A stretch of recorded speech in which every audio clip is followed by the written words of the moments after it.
जो समाज से भी हारे हुए हैं, जिनका अखलाक से भी कोई ताल्लुक नहीं, जिनका ईमान और इस्लाम से भी कोई हम बरसरे मिंबर कहते हैं उसका इस्लाम से कोई ताल्लुक नहीं, जो भौंके खत्म नबूवत के बारे में मौसमी मेंढक भी नहीं कह सकते, बल्कि कायनात में उससे किसी से तशबीह नहीं कर सकते दे सकते, इसलिए कुत्ता कुत्ता जरूर है, खत्म नबूवत का मुनकर नहीं है। वो मिर्ज़इयों का हामी नहीं है।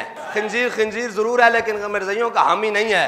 उनको किसी कायनात की बदतरीन मखलूक से तशबीह नहीं दी जा सकती। उनको तुम टीवियों पर लाकर बिठाकर कहते हो हम किसी को इजाजत नहीं देंगे, तुमसे इजाजत लेता कौन है? तुमसे इजाजत चाहिए किसको कि वो खत्म नबूवत के ऊपर बात करे? तुम इजाजत की बात करते हो। पाकिस्तान में बसने वाला हर मुसलमान, हर गुलाम मुस्तफा के बच्चे बच्चे के दिल में अमीरुल मुजाहिदीन तफहीम खत्म नबूवत करके गए हैं। तुम क्या समझते हो तुम्हारी 2 प्रेस कॉन्फ्रेंस से खत्म नबूवत का बस दब जाएगा?